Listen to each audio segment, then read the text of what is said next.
Assalamualaikum warahmatullahi wabarakatuh. Di sini kami kelompok 3 akan membawakan presentasi yang berjudul Konsep Dasar Audit Manajemen dalam Bidang Pendidikan. Anggota dari kelompok 3 yaitu Aureli Oktania Riwanda, Erika Yuwana Putri, Kristina Kusuma, Kintara Nida, dan Titi Sutradara Husna. Yang pertama, saya akan menjelaskan mengenai pengertian pendidikan. Terdapat dua istilah yang dapat mengarahkan pada pemahaman pengertian pendidikan, yaitu kata pedagogi dan pedagogi.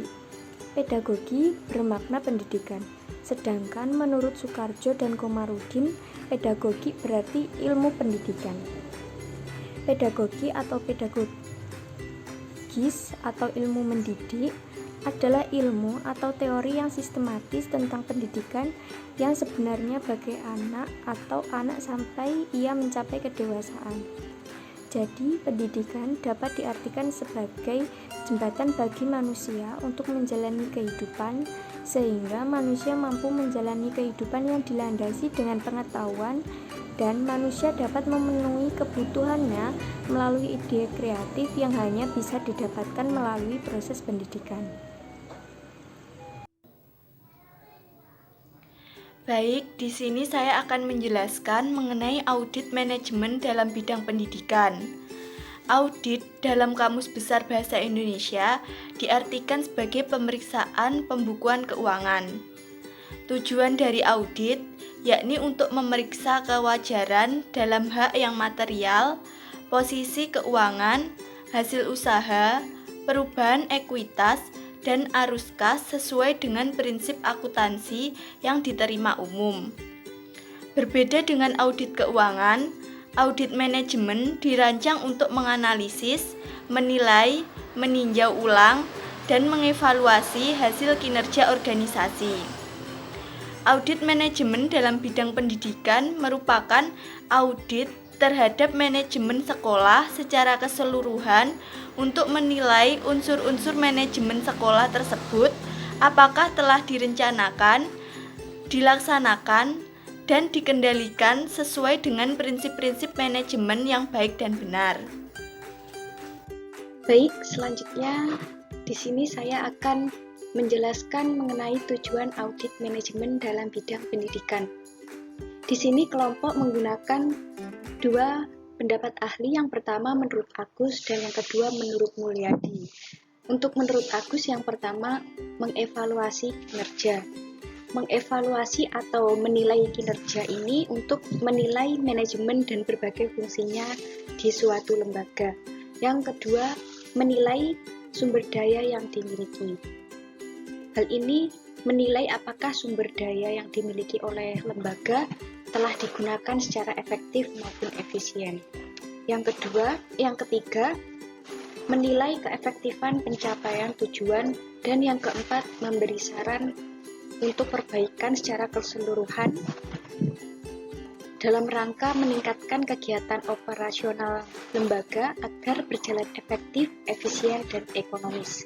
Selanjutnya, tujuan audit menurut Mulyadi, yang pertama mengevaluasi kinerja, yang kedua mengidentifikasi peluang perbaikan dan rekomendasi perbaikan. Maka secara umum audit manajemen bertujuan untuk mengevaluasi efisiensi dan efektivitas kegiatan, program, maupun aktivitas yang masih perlu ditingkatkan sehingga pengelolaan berbagai rencana dan kegiatan suatu lembaga dapat ditingkatkan lagi berdasarkan anjuran ataupun rekomendasi yang telah diberikan sebelumnya.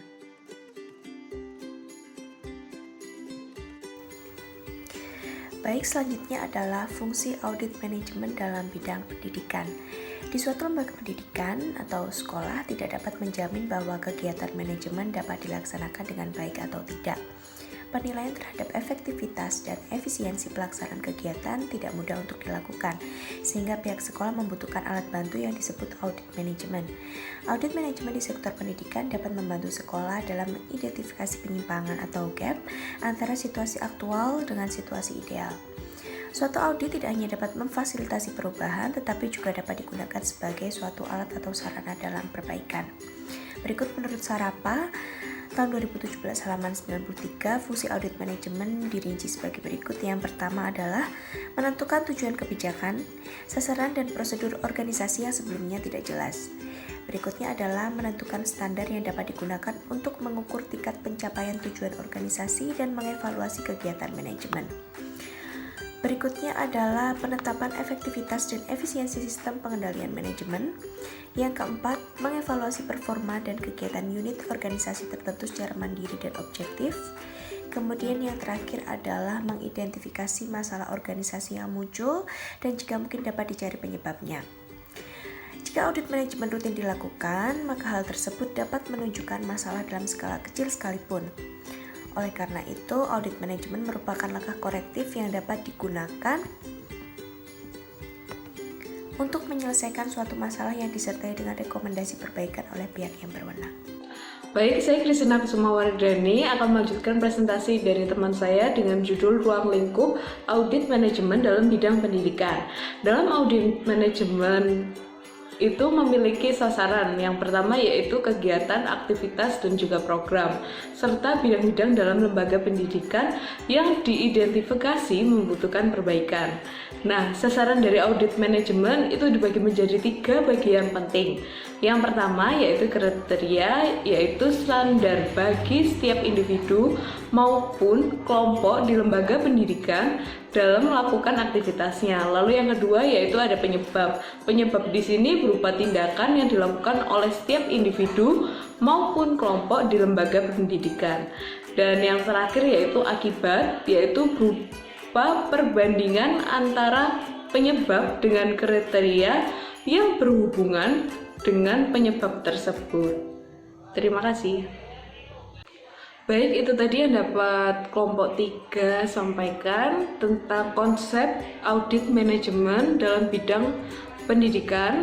Bila ada salah kata dari kelompok kami mohon maaf, dan juga bila ada pertanyaan, tambahan maupun sanggahan akan kami terima. Terima kasih.